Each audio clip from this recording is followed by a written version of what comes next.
All right. Well, welcome everybody to Word with the Herd. I'm Philip Hutcheson, Athletic Director at Lipscomb University. This is round 2, and we've got a very special guest today. I'm surprised he's even with us. You may find out in a moment why I say that, but wanted to make sure that everybody knew they could find us each Wednesday here on YouTube, or you can also listen to the podcast version of it. You can find the links to it at any of our social media outlets. It's something we started trying to do to connect our fans and people who may not even be our fans, but just love sports and need that fix. We thought, what better way than to talk with some of our coaches, athletes, alums, that sort of thing.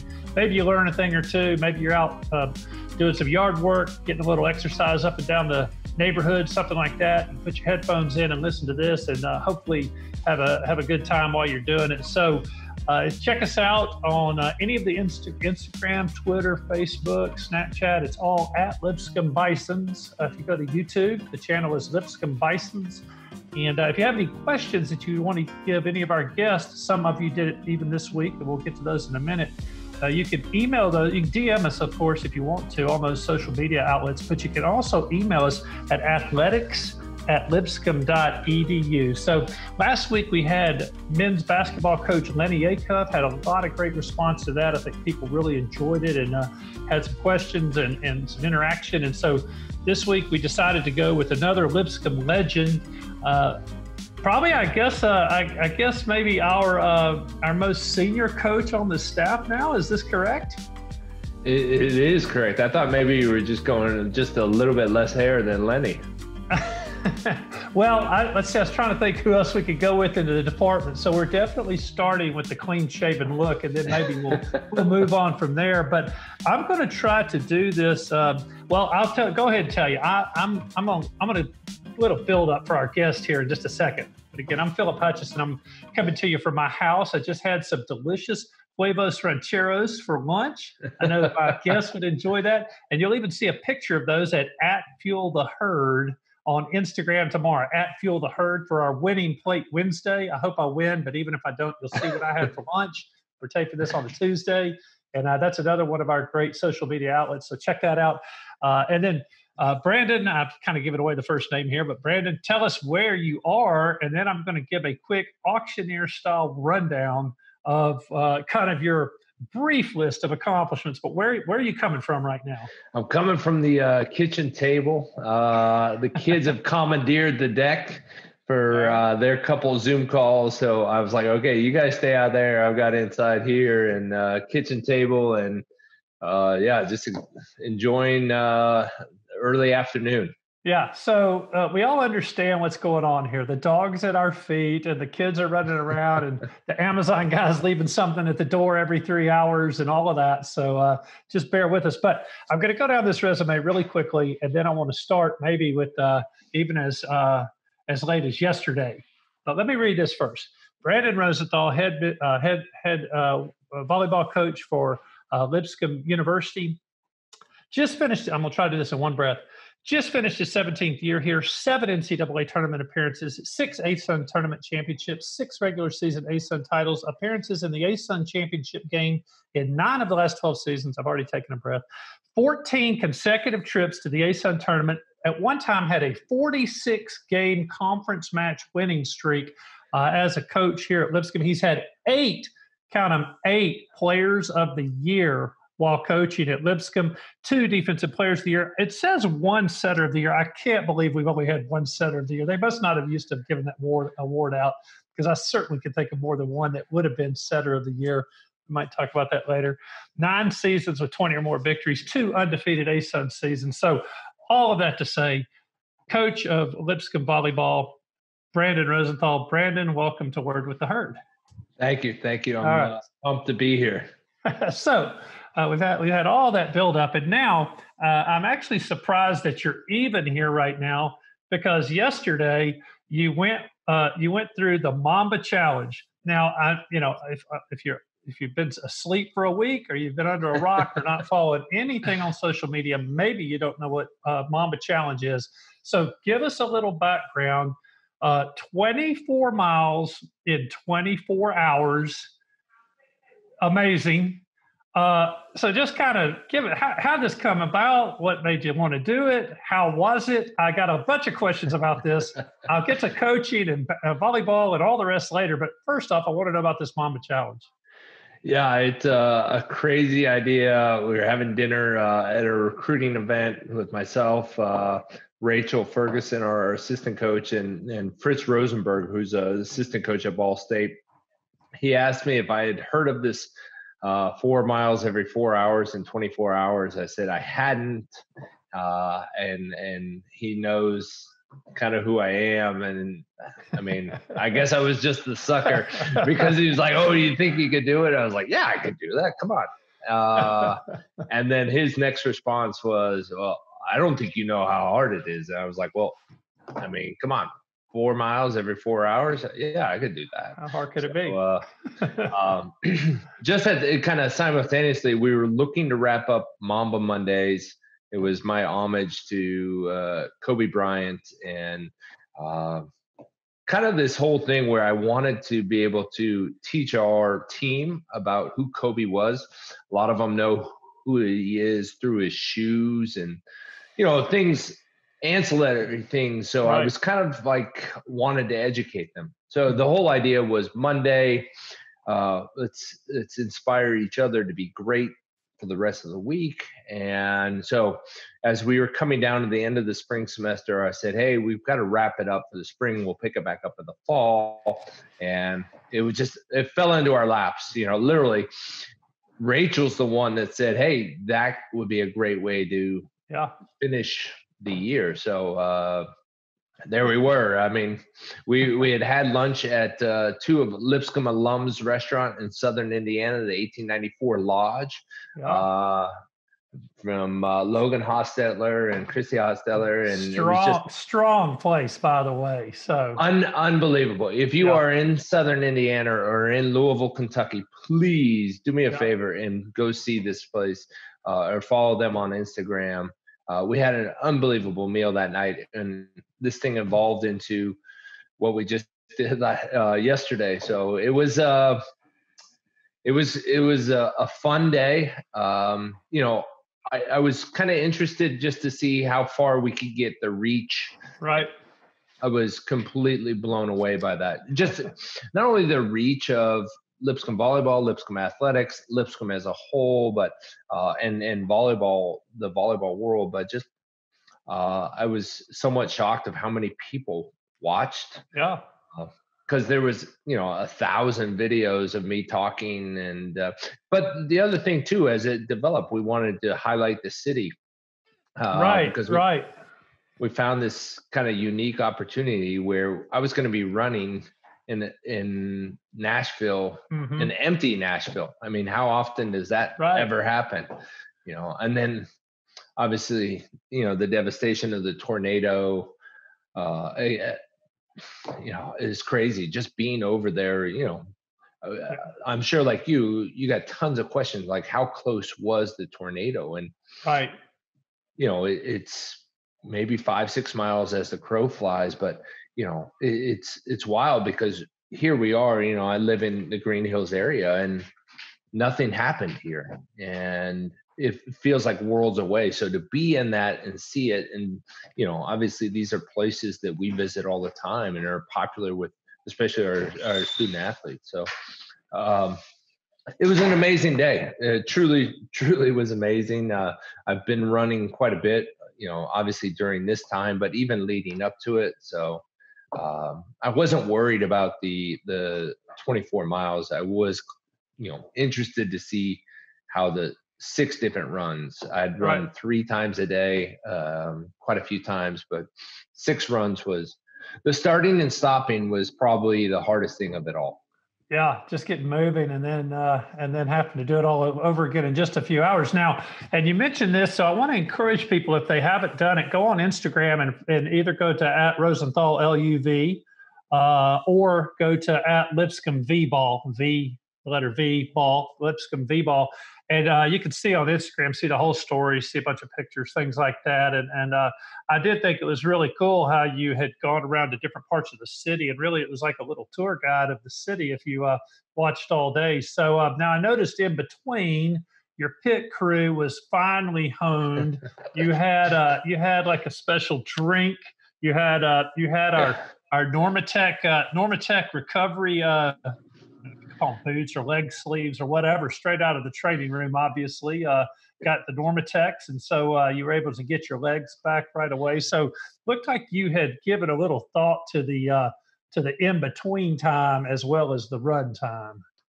Yeah, there was no doubt. I had read a couple things about, being prepared with their food, and, we had stuff cooked, or, what I was going to be eating throughout the Yeah, day. And I was very conscious, the week leading up, about the hydration. And I mean, just even this whole time, I've been, very much more in tune with what am I putting in my body. But yeah, but I was very determined not to interrupt my daily life, and right.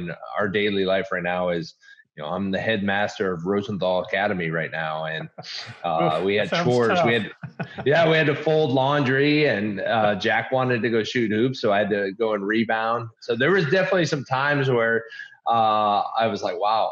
I mean, the toughest one was last night. I just got done with the 5 p.m. run and got home, and um, prepared spaghetti dinner. So the kids were kind of finishing up things, and there we were. And then Jack had to get his mile challenge in. So Right. before I knew it, um, I Lace had, them up. yeah, that's exactly what it was. And it was like, oof, the 9 p.m. run, and you're like, okay, it was funny because Nate and Rachel were in the car, and we're at the spot, and Nate was like, all right, let's go. I was like, I got 5 more minutes. I'm not ready to go yet. And so they started laughing because they could hear it in my voice that the starting was starting to really take the toll on me. Well, I would encourage everybody to check it out. Like I said, on the social media at Rosenthal LUV or at Lipscomb V-Ball, and you can kind of find out a little bit more about it. And so a couple more things about that. Then I want to move on. So just a couple of quick hitters here. But somebody asked this question, so I'm going to try to throw in some of the questions that we got along the way from some of our fans and supporters, and won't tell you who. Well, I'll tell you on a couple who said it, not this one, but so they said, "Hey, here we are. I know you were watching it because you and I were texting each other the other night. We're watching The Last Dance, and so you've just done the Mamba Challenge, got Kobe on the brain. You just watched The Last Dance the other night. You got Michael Jordan on the brain. Throw LeBron James in there. Probably some people are throwing that in there. So, I mean, who you going with? I mean, you got Kobe, Jordan. Who you got? Jordan. And all day long. And why is it? I mean, I think it was his tenacity, and I mean that. Obviously, I kind of grew up in that time, and was blown away by just his willingness or his drive to win. And again, he had an unbelievable supporting cast, but I was taken back by, here's the greatest in the world.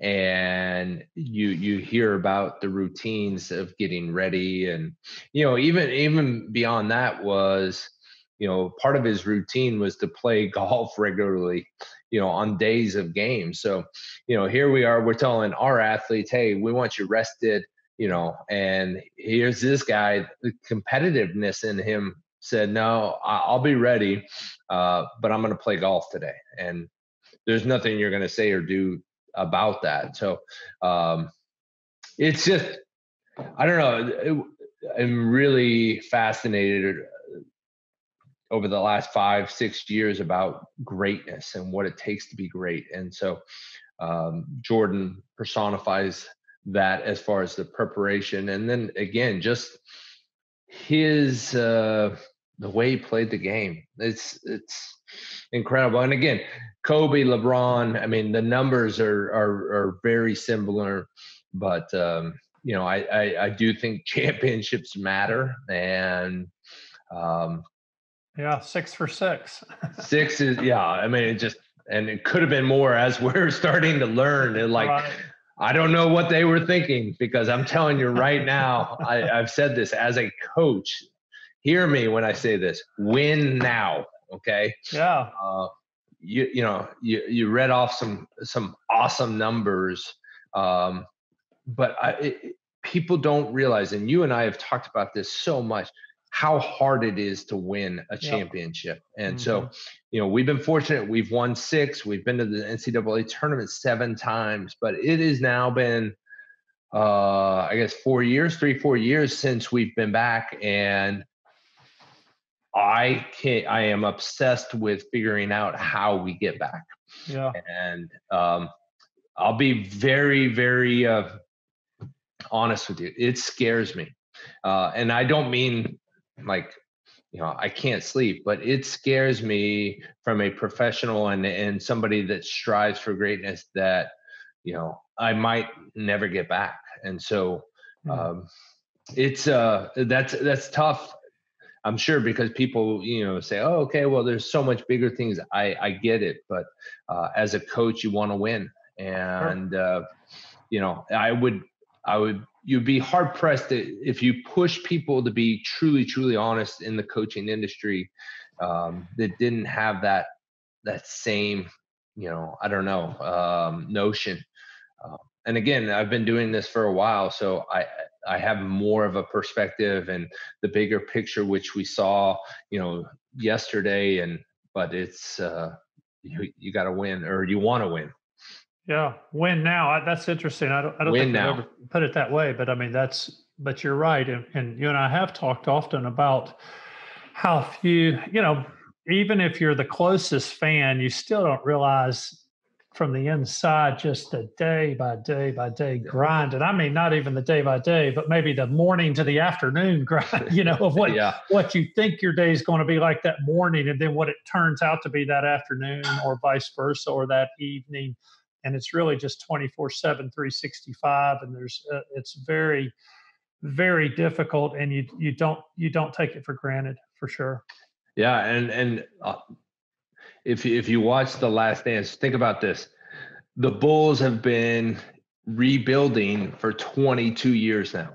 Right. 22 years. And the foreseeable future doesn't include them in that championship caliber. Right. So, it might be 30 years before they become even relevant. I mean, you got it. You've had guys like even since then, like D Rose and Jimmy Butler, and I mean, you're talking about all-star guys, and I mean high-level all-star guys, and even then, and it's just no guarantee. So it's really tough. Well, I want to go back here, and then I want to get back into some more coaching philosophy. I think we'll talk about it as we go along here, but that's the stuff that really interests me, is kind of philosophy, culture, success. And so we'll get a heavy dose of that. But I want to go back real briefly for people who don't know as much about you, maybe take us back to the time when a young Brandon was guarding Caesar's Palace, in the real Caesar's Palace in Las Vegas. And you were guarding it, one of those guys in the whatever the soldiers used to wear back in Roman times. So how did you get from there? Briefly, just give us the brief version of how you got from there to the head coach's seat on the bench at Lipscomb. I'll say this: I have one of the most unusual coaching history stories ever. Yeah, if people ask you, like, "Hey, how do I get into coaching?" You say, "Not my way." People don't believe me, So I was a theater major at Pepperdine University. Right after graduation, I moved back home to Las Vegas, where I'd grown up, and one of the production companies was looking for a taller actor. And it turned out I went and auditioned, and it turned out for the role of a Roman centurion. So they were transitioning from shorter, kind of squattier muscle guys to taller guys, more, I guess, just imposing height wise. And so there I was. If you've seen the episode of Friends where Joey has this Roman centurion job, it's exactly, the costume's the same. So I walked around with Caesar and Cleopatra. I got there, I think my shift started at 7 p.m. and I went till 2 a.m. But the best part about it was I got to eat in the employee cafeteria, and I was just out of college, so this was probably like better than being paid. Pepperdine University, by the way.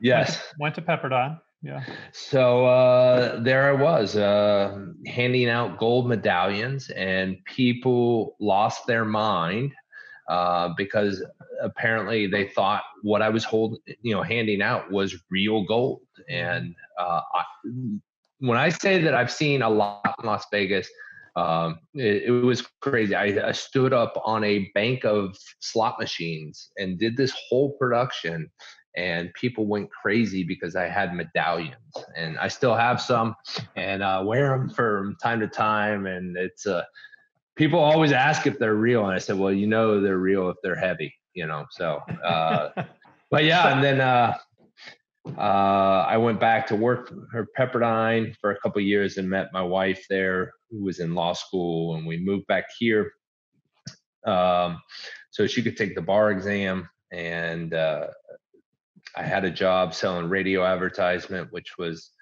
by far the hardest job I've ever had. And we were married a month, and I was laid off. I'd never been fired, one of those stories, and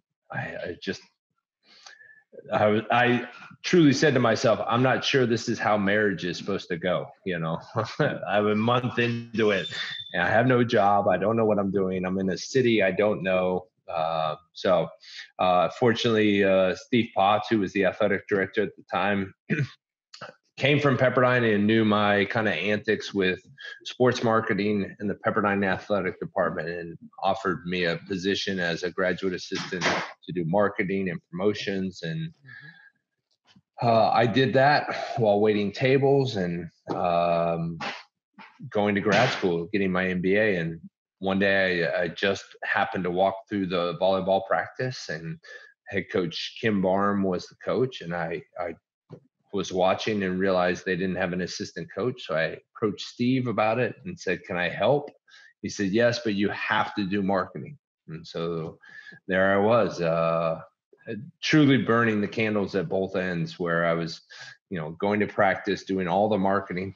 Just to give you an idea, I did the marketing for our own matches. So as the team huddled up, I was in charge of throwing T-shirts and things out like that. So, like Will Ferrell in whatever that semi-pro, yeah. Yeah, I mean, wrestling the bear in between sets and that kind of thing. It was wild. It was wild. So but it truly taught me a lot about myself. And as I was finishing up grad school, the idea was that I was going to become a full-time assistant coach. And I was also going to continue to do marketing and promotions. And Kim resigned in April, which was, again, like, okay, well, wait a second. What about me? Right. And she said, well, I'd like to talk to Steve about you having the job. And I was like, Kim, I've never coached before. I've only, done this thing for 6 months. And so thankful, truly thankful for Steve and him giving me an opportunity. I will never forget this. I have no idea why I said this.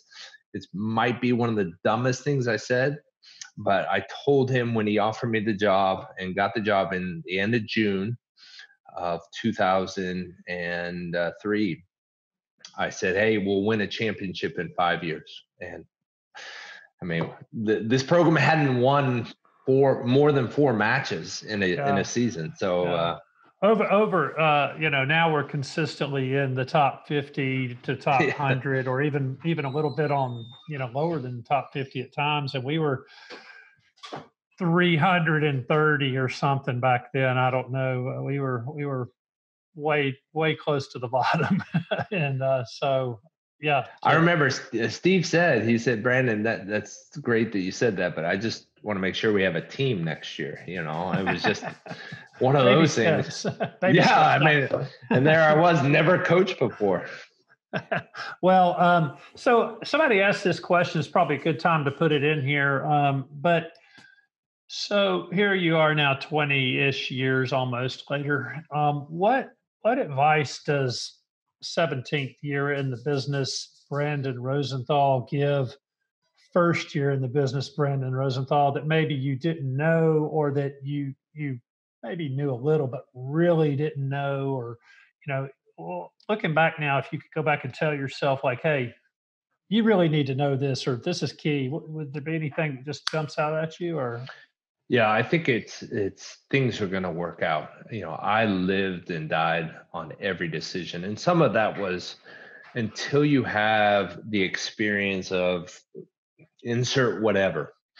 You act like it's the end all, and again, it's as a coach, now when you get bad news from an athletic trainer, you process it in a completely different way yeah, than, first year coach when, somebody sprains an ankle and they're going to be out for two yeah, weeks and you think that's the end of the world. I right, mean, right.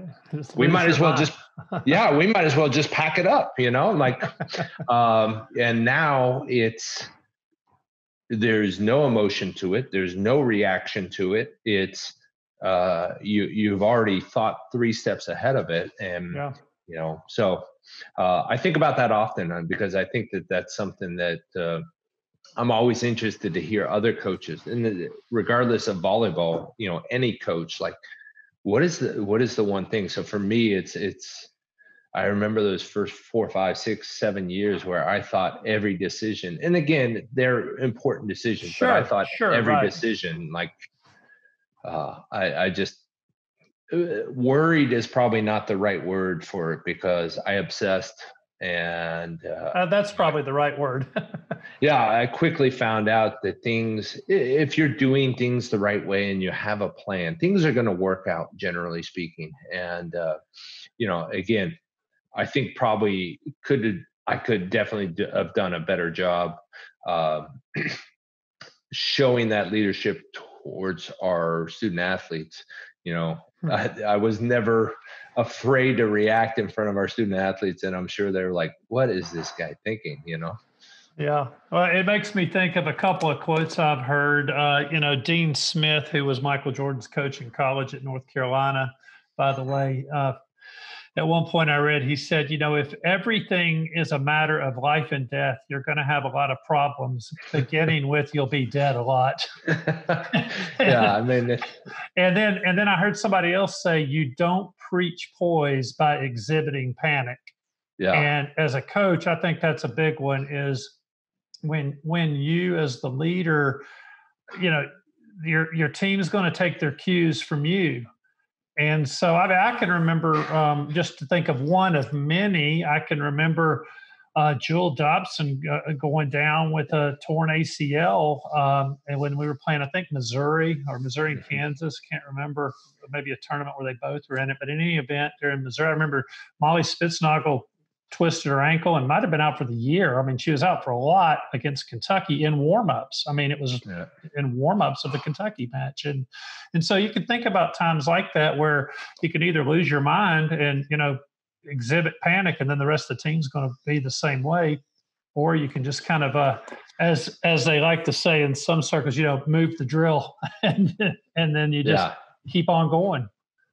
Yeah, I mean, the Jewel that's a perfect example. You have arguably, she was player of the year, and I believe the year before, and she was just playing at a level, that was one of the best in the country. And the beauty about Jewel was she never realized how good she was. When Mhm. she went down, I told her that I received a good deal of text and phone calls from coaches, and she was like, well, how do they know me? And I'm like, Jewel, because you're that good. But yeah, I remember that, and we went on to beat Missouri at Missouri, and just had an amazing year, and again, things ended up working out. Yeah. Yeah. So you've won 7. It's probably like asking you to, tell me which child you love the most or whatever, or I say you won 7. You've been to 7 tournaments. one of the first teams, along with softball, one of the first teams we've had to get an at-large bid to the NCAA tournament. So we've even been in a year when we didn't win our conference, which is a rarity. For those that don't know, that's a rarity in mid-major level volleyball. But do you have any of those that stand out in particular? Are they just kind of all special in their own way? Yeah, I mean, they are, but I think obviously the first one, Yeah. And there's a little bit more history to that. We matched up against Belmont, and in the semifinals, and Belmont had beat us 21 straight times. We had never beaten them before. I didn't even know that. Huh. Yeah, I mean, we were 0-21. Wow. We were in the fifth set, and we were down 13-11. And I called my last time out, and, I said, hey, we're going to win this point, and this is what's going to happen. And we won that point and ended up running it out. So we won 15-13, and that was just the semifinals, kind of like, USA, Russia, right. hockey. Miracle on Ice. Yeah, I mean, and once that happened, we knew. I mean, we ended up playing Jacksonville. We won in 3, but yeah, I mean, the damage was done. We won against Belmont and went on. We knew we were going to win the finals. Not anything against Jacksonville, just that's where we were at, and so that was special. I think, the at-large bid was truly special because we had never been in that situation where we're sitting. Typically we do these viewing parties at Hall of Fame room or bigger venues, but we weren't sure, so we did the viewing party at the house. And that year it was an hour-long show, and we were the second to last pairing announced. And so I remember Sophie Kellerman and Billy Ebo at the time. They had to literally step out of the house because they were having a panic attack. And then, Jenny Phelan had gotten hurt, and, they announced her name, and Billy tossed her aside. Like, he was being Billy. And I mean, there's video of it where it was like, okay, Jenny, well, you can't, I've seen it. Yeah. I mean, so, I mean, all of them are special. I mean, there's so many. Right. They all have their stories for sure. So, so let me ask you this: and again, I'm gonna kind of transition into kind of culture and coaching and that sort of thing. Sure. So maybe one other question, just more team specific, and then move into that. But every season tends to, if you're reflective, you kind of learn something about yourself or about your team or your style. Maybe there's things that you say, well, we need to do more of this next year or less of this next year, or something different. So, as you said, did not win the conference or go to the tournament last year. And really our conference has improved quite a bit. Let's be honest. I mean, there was a time when Lipscomb was kind of dominating it, and then we've had several of our schools that have raise their level. And I mean, that's objective. I mean, you could just look at the RPIs of the school and say that they've gotten a lot better. So what have you kind of been thinking about in the off season that, like, hey, more of this, less of this different? Has there been anything that's kind of been just a theme in your mind as you think about from this year to next? Or yeah, I mean, there's two things, especially, that we focused on in the spring, was our attention to detail, like how we were playing defense. We early on in our years, we were so aggressive defensively that teams knew that they just weren't going to be able to hit balls, cleanly down.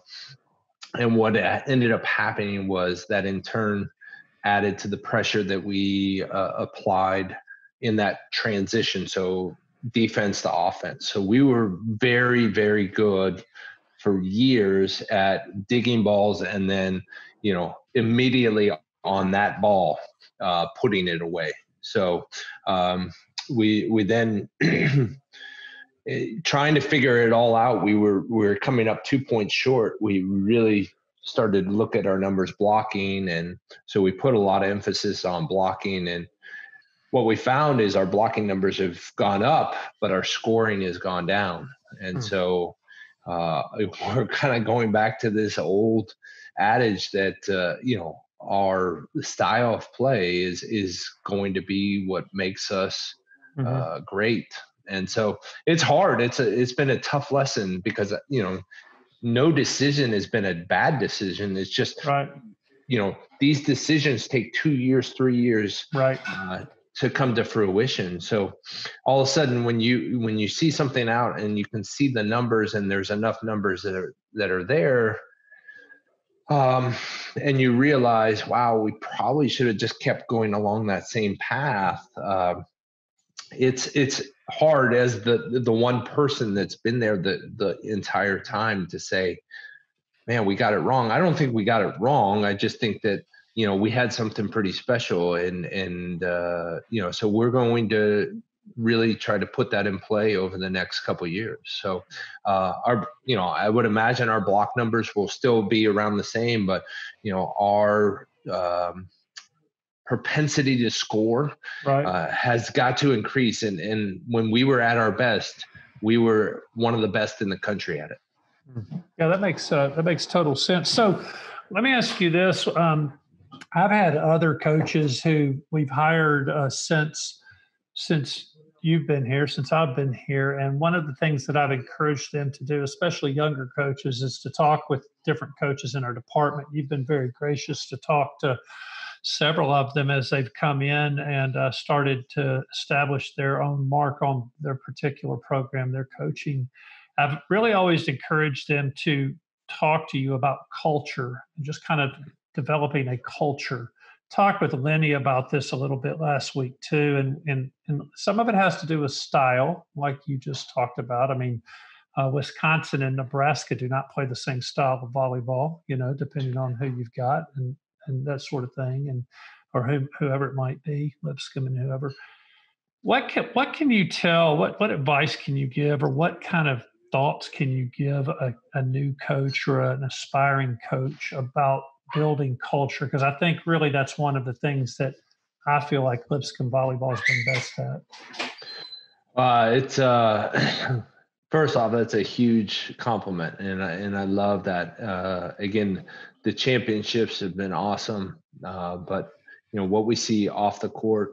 I say this to everybody that's even interested in our program. It's so much bigger than volleyball, and I mean that. It's not a 4-year commitment; it's a lifetime commitment. And one of the biggest things is our commitment to each other, for the rest of our lives. And I think for me early on, one of the things that I learned is no one. As a head coach, no one will ever know your program like you do. And, it's something I try to bestow on other head coaches, especially young head coaches, is, take onus that when you do ask these questions of other people, ask it in a way that you can garner information and not ask for specific decisions. I remember early on calling my mentor, Marv Dunphy, who has coached his national championship. He's won gold medals, and I told him, I said, hey, here's the issue I have. And he said, yeah, and I was like, no. Like I re-explained it. And he said, yeah. I mean, and if Marv, he has this low kind of, voice and okay. And I was like, no, Marv, I need you to tell me what to do. And he said, well, it sounds like you got it.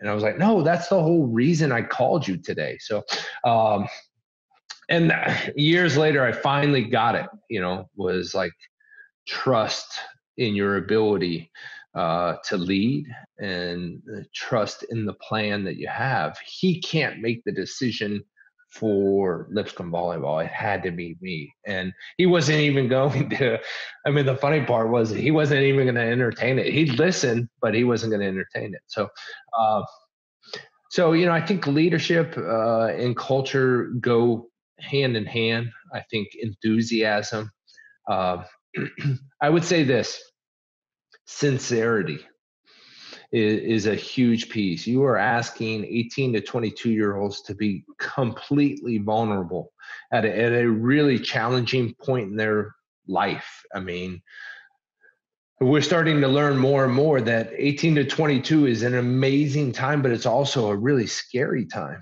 And so, one of the things I tell our incoming recruits is that you don't have to earn my trust. My trust is there from day one, and we'll work through some of the things if you know if things go awry, but you don't have to earn anything from me. And so, um, that's something that I've really worked hard at, and I've really worked hard at just investing, intentional time and energy in getting to know you as a person, and Mm-hmm. not necessarily just as a volleyball player. Uh, Mm-hmm. and again, that's a huge challenge in collegiate athletics because, as I said earlier on, we want to win. Right. And so, That makes me think of two things. Coach, I played for Don Meyer, whose name's on the basketball court at Lipscomb. And I remember he used to say all the time, adapt versus adopt. And that was his way of saying what you were saying about what the Dunphy story is. You've got to take ideas and then you've got to adapt them to what is going on with your program versus just wholesale adopting them and saying, well, yeah, we're going to try to do it the way they do it. Well, you don't have the personnel. You don't have maybe the assistant coaches to help implement what you're trying to do. You maybe don't have, resources you need or whatever. And so what you've got to do is, adapt versus adopt. And that seems to be some of what I hear you saying. Um, and I think this investing in the athlete personally is really a secret too. I think I found it fascinating. One time early on, we had a lunch and learn series for different sports where you could just come and eat and kind of learn more about the sport. And I remember this. This is 10 years ago that you told this, but you said, "Yeah, I always have to tell the girls and their parents, like, get ready because they've never worked out the way they work out once they get into college, and their jeans aren't going to fit them anymore yeah, because they're going to be so much stronger, and they're going to freak out at some point, because of that."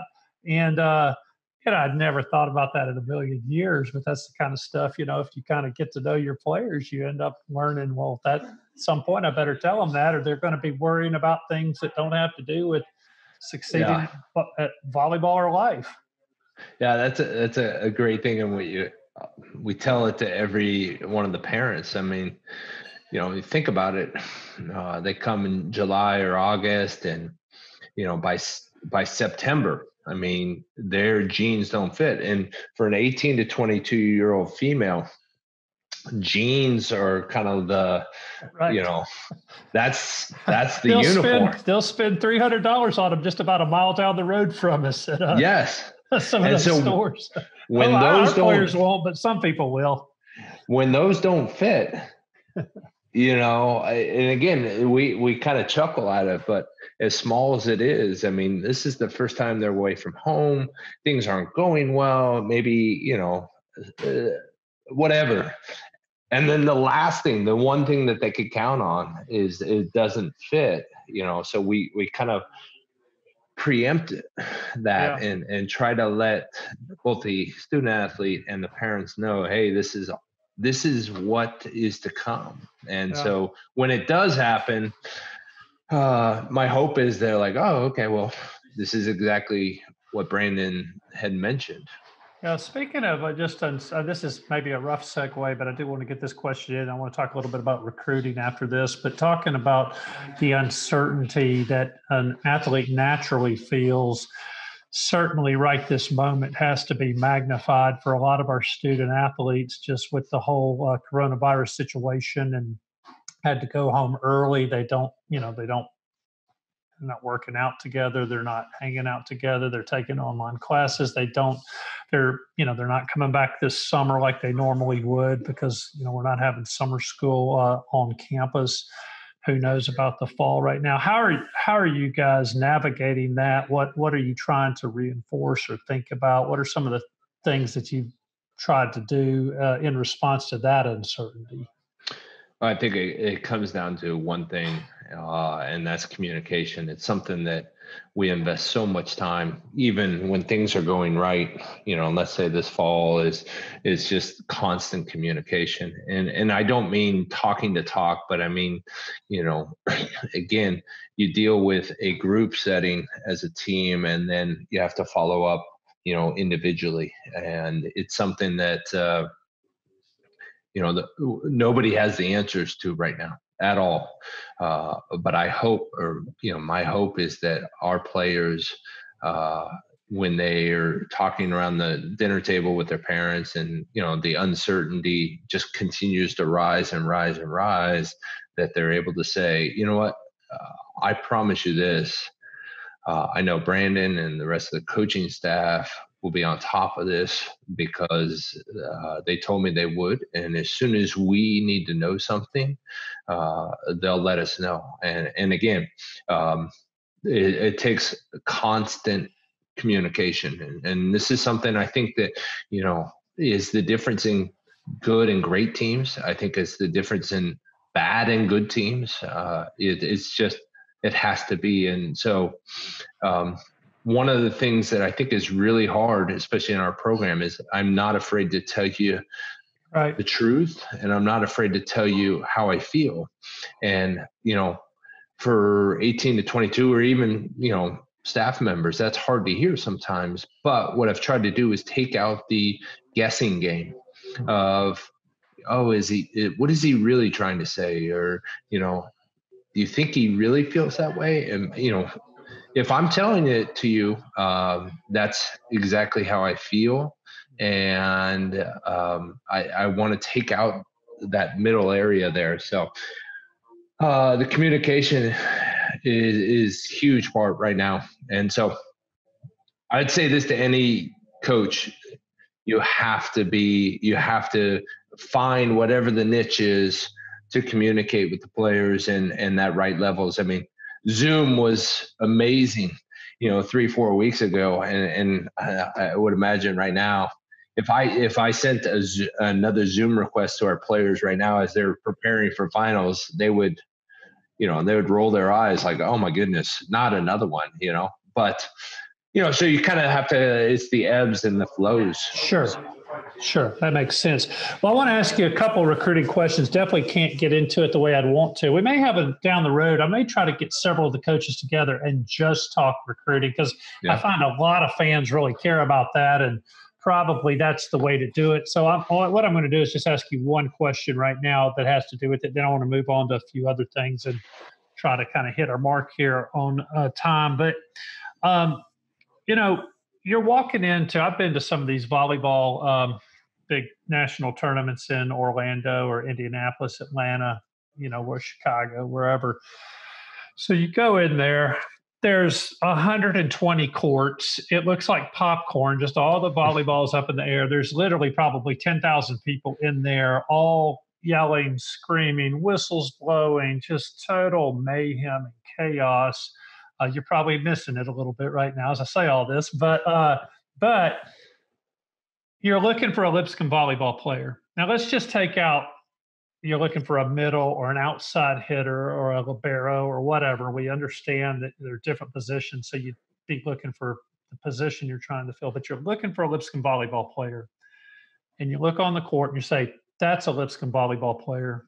What tells you that when you see that? I think it's that instant, like, just willingness to work. And we talk about this all the time. Work is one of those things. People say they want to work, but at the end of the day, do they really? And it takes a lot of effort to do things the right way.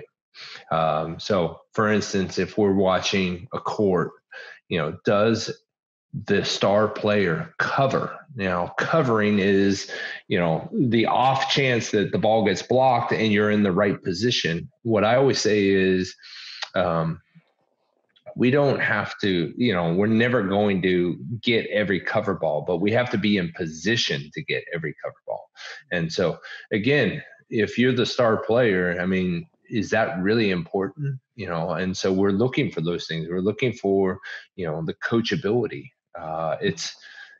It seems it's harder and harder in today's day and age. That coachability is one of those things where if you know all the answers already, then, maybe I'm not the person because you've already got it. So, and then ultimately it's,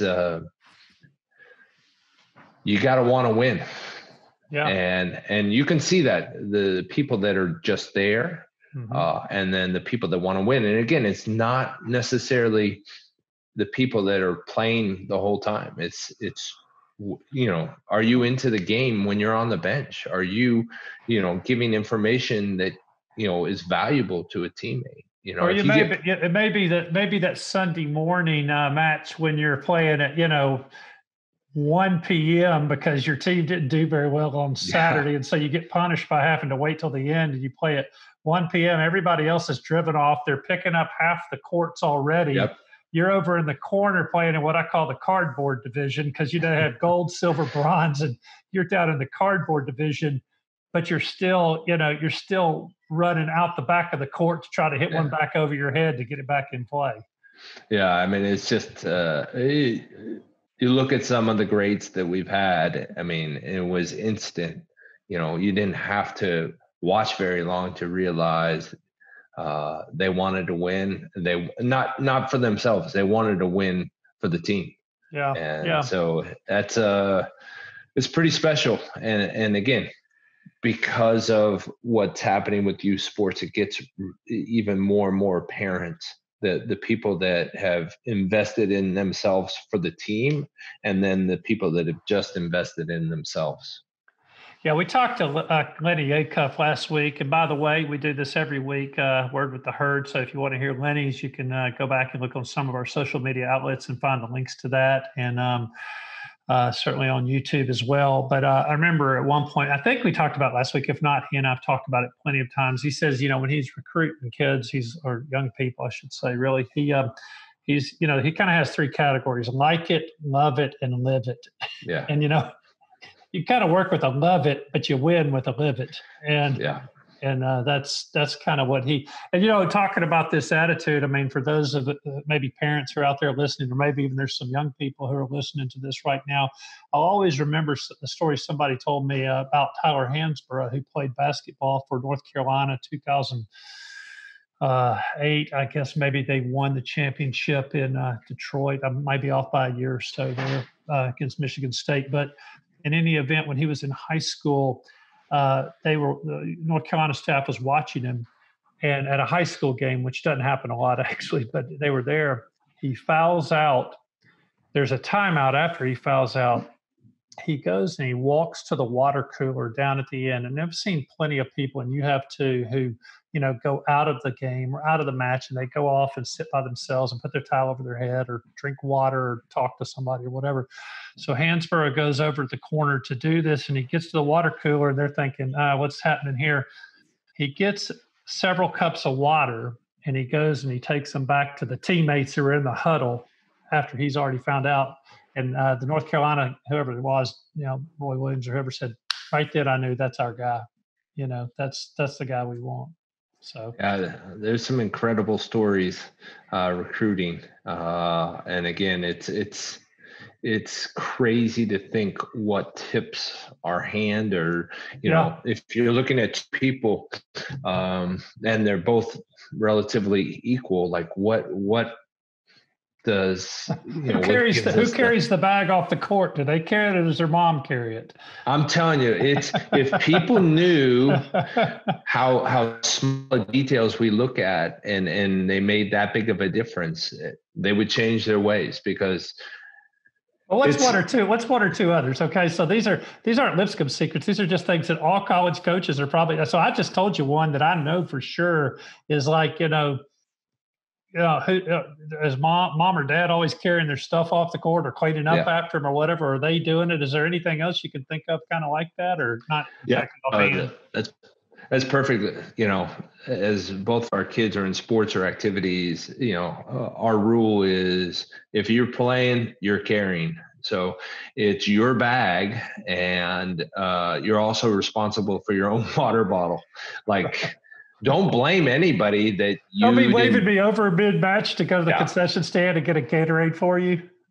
I mean, if you want to talk about a turnoff as a coach, it's for me, it's the girl that's like, mom, like, I don't have any water, and they're like, well, and then the athlete gets upset because they're like, okay, well, so I love the parents that are like, well, I mean, deal with it, and so there's that one. And I'll tell you that my favorite one, and you'll understand this, but probably more better than most, is in club volleyball, you have to do line judges, the players that are off, so one of the off teams does line judges, and routinely you're pretty much making a crucial call against a match, teams that you'll eventually play. And I will never forget this. A girl made a call, and she was confident in her call. And these parents went irate about, the ball was in or out, whatever it was. And this girl turned around and told these parents, listen, the ball was in. That's what I saw. Deal with it. And 15-year-old girl or something. Yes, she was no more than 16 years old, and I mean, as coaches, we're all huddled up there, 7, 8. I mean, there was no doubt we were watching the other two teams, right? But we all wanted to know who that girl was. Yeah, sign me up for her. That's the one. I mean, and again, you laugh because you understand it. Like, parents lose their mind. Yeah. Oh, yeah. Well, this girl put them in their place. I mean, they didn't say a word. Well, that's so good. Well, okay, so I'm going to save the rest of the recruiting questions for maybe just a recruiting only discussion point. But I love that stuff. I want to get to a few other things, and I mean, I'm not going to do it any kind of justice because of the time we have. But we kind of started with kind of some interesting non-volleyball stuff, and you're definitely, if you're either an international man of mystery or the most interesting coach in the ASUN or whatever, but there's a lot of stuff that's not volleyball that you're into. So just real quickly, I'm going to hit a few of them. I'll start with some that maybe are shorter answers and then move into a couple, and we may push this through. So if you're out jogging or running right now, this is your time to get an extra lap in. Okay? That's right. We're going to go an extra 10 minutes or so and then get a little stretching in at the end. But so sometime you got into Premier League soccer and declared your allegiance for a team famously in a press conference attended by no one, but it was on video. It was pretty funny. And also Formula One racing. You're also a little bit of an F1 guy. So you kind of some European flavor to some of what, how did that happen? EPL, Formula One, how'd that happen? Easy. These two sports are two of the largest sports in the world, and I knew nothing about them. I mean, nothing. I think soccer was probably the more challenging one. I couldn't understand. I understood the game of soccer, but I just didn't know the seasons and, this cup and this cup. And so, I give credit to, Stephen Lunny and Gary McLaughlin, Charles O.B., those guys I started asking questions. I was like, I'm tired of not knowing. Those are all coaches in our office, by the way, but keep going. Yeah. Yeah. But I mean, the first thing was, when is the season? Like I know when baseball, I know when, football, I just didn't even know when the season was. So I spent a whole year watching games of teams I didn't know, and then ended up getting into documentaries because I wanted to know more. I read, Alex Ferguson's book. And again, I never played soccer growing up.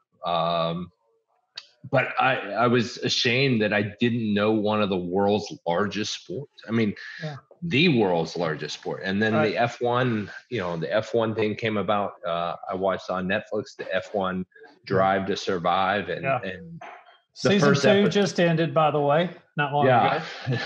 And I was hooked. I mean, it was just like the money. First of all, the money in pro soccer is crazy, but the money in F1 driving is even, it's ridiculous. And so I think for me, and the personalities of the drivers, and again, total team sport. But it was just incredible. And oddly enough, you started talking around, whether it was the office or other people, and you start to build this group of people that are interested in it as well. So my two teams, my team for English Premier League is Tottenham Hotspurs, and then my driver is a Ferrari driver. So Charles Leclerc.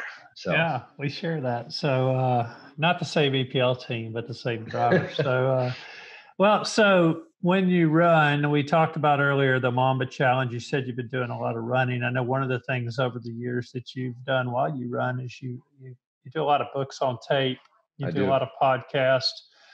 There been, I mean, this is probably really hard to choose, and if I'm kind of locking you up because it's too big an ocean to pull a fish out of, just let me know. But are there any books or documentaries that you just, or I mean, podcasts, talk about documentaries, just like books or podcasts that you just think, that one really stuck out to me, or I really enjoyed that one. It may be recency bias. You may just say something which is fine, something you recently read or heard, but any of those that you just think, hey, this podcast or book really stuck out to me somehow. Yeah, I get this question a lot, especially from our players and things like that. I'll kind of run down a couple here. I recently read or listened to, but we can get into that argument too. It's all the same to me, so keep on going. 100%. Recently read Robert Iger's book, The CEO of Disney, Ride of a Lifetime, was absolutely incredible. Before that was I don't even know how to categorize him, but David Goggins has a book called Can't Hurt Me that just, you talk about willpower and just mental mastery is truly incredible. I love Simon Sinek and just read his books. I think Start With Why is probably my favorite. Leaders Eat Last is another good one. Baseball fans need to read The Cubs Way by Tom Verducci. And then lastly, I'll tell you two more books I read. Insanely Simple, which is a book about Apple. And the title of the book is so, we get so consumed with. Ken somebody, Stegall or. Stegall. But we get so wrapped up in the minutia, and here was a book about being simple. And my favorite book, this is a fiction book. It is I Am Pilgrim by Terry Hayes, which is, it is unbelievable, and it's being made into a movie. So. All right, I'm gonna write that last one down. Several of the ones you named, you and I've talked about, so I've either we've read them, shared them, familiar with them, but I haven't read the last one. So what about documentaries now? You are of all the people I know. I mean, I found what I thought was a really obscure documentary the other night that I watched. By the way, I'll just recommend it to the whole group. It's called the Barkley Marathon. And I'm not going to say anything other than it's a race very close to Nashville that I had never, ever heard of. And come to find out there's a reason I'd never heard about it. But it's fascinating. I think it was on, I can't remember, Netflix or Prime now. Don't remember. There's also something about it on YouTube. So I thought, all right, this is great. I've got one. I'll let Brandon know about it. I'm sure he's never seen this because it was down in the bowels of one of those, two services. And sure enough, you're like, oh yeah, I saw it on that, and here's the YouTube link for the other one that I didn't even know about. So you're way more of a connoisseur even than I am, but I assume you like documentaries for the same reason you like books and podcasts, just kind of learning and experience and lessons you can take. So, maybe are there a few of those too that either recently you've come across or that just kind of stand the test of time for you? Sure. Yeah. I mean, the documentaries is, I don't know why, but about 5 years ago, I just decided I wanted to get better. And so I'm driven and constantly on YouTube, to get better. And my whole thing is, if I'm going to share something with you, I need a response back. And I don't care what the response is, but I value the process of sharing Right. something and Right. hearing your thoughts on it. And so, um, there are sometimes people step up to that challenge and fall, mightily, just in the sense of, oh, I had no idea, or they want my list, um, and they're like, oh, whoa, this is a little overwhelming. I mentioned this the other day. The Euro Dreams of Sushi is Yeah, right, something that everybody needs to get on. There's a EDM That's DJ. That, by the way, that's JIRO, Euro. That's right. That's how you pronounce it, though. So yeah, Euro Dreams of Sushi. Go ahead. We share an affinity for EDM, or electronic dance music. There's Right. one documentary called "I'll Sleep When I'm Dead," which is a story of Steve Aoki. Mm-hmm. It's just an incredible story that has some really cool business ties to it that I had no idea. Mm-hmm. I'm going down this list. Losing Sight of Shore is about these women rowers that row from San Francisco to New Zealand. I mean, it's this was on YouTube. Breaking Two. Now, Breaking Two is a little outdated now, Right. but it is this story of Ilya Kachobey, the phenom, or what? I mean, Yeah. World's greatest marathoner. World's greatest athlete, maybe. Just broke the 2 hour, but this was a Nike project where that they were first trying to do it, something that was deemed impossible. And so, that's truly one of my favorites, and one that I, give out quite a bit. Yeah. Again, the Formula One Drive to Survive, and the last one just finished up its second season is Sunderland, a story about kind of the relegation system of English soccer. And then there's another one, the class of '98. Yeah, Manchester United. Yeah, the great players by a low-level soccer team. And this is a great story about, because they were some of the greatest in the world, and they thought what they did on the soccer pitch would transform just instantly to owning a soccer club or a business. It doesn't matter what it is. It's just the realization that was then, this is now. Yeah, right. And we're all faced with that. Right. It doesn't matter what it is. So it's that transition. Yeah. Well, there's plenty more. Yeah, if you want the list, just text me. I will. But I'm warning you, you have to be invested in it. Well, so these are literally 10-second answer. Well, I'll give you 20-second answers. Rapid but fire. a couple of your players here have given me these. So Maddie Phillips says, "Why is yellow Gatorade, or Powerade, I guess? Why is yellow Powerade better to drink than anything when you're sick?" I have no idea.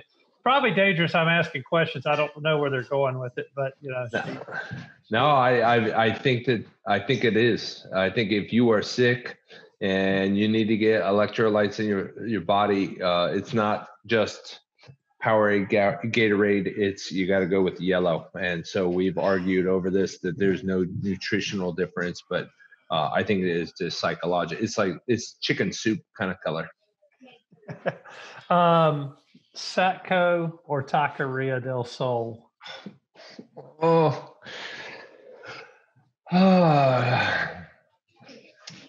Taqueria. Wow. That's the longest pause you've had of any question I've asked you, actually. So. Taqueria is the best Mexican food in Nashville, bar none. Saco is this nostalgic place that, again, it was like the first restaurant I went to when I was in Nashville, and it, I think, represents kind of what Nashville was. Yeah. Well, we've had a great conversation. Could go on a lot longer, but I imagine if people are running the whole time they're listening to this, they've done their own Mamba challenge by now. Yeah, that's right. But hopefully, it's been great. Time's gone by really quickly for me, and I learned a ton and had a lot left over. So I'll just have to mark what I asked and save the rest for another time. But I guess one other thing, we'd be remiss, and then I'll kind of sign us out here. But we'd be remiss, especially in your situation. I say this from time to time really not to the coaches so much as I do if they're married, to the spouses of the coaches or anybody else that's a family member that's important in their life, or a friend that's important or whatever. Coaching is a team game for sure. And I'm not talking about the team that you have on the bench. I'm talking about a family. And I probably would be well served to do another episode with Kate Rosenthal, your wife. But, it is a team game. And so, maybe just reflect on that for a minute, especially for a guy who's done it for a while now, how that's affected you or helped you, or what your thoughts are about that part of it. Yeah, I mean, it is a family affair. And if you talk about culture, you have to talk about our family, and the idea that our family is more than just me. It's Kate and Jake and Jack. And, I think for one of the coolest things that I've seen over the years is this appreciation for who Kate is as a mother, a business owner, a female, so it's really been special to watch the girls recognize how hard she works. Yep.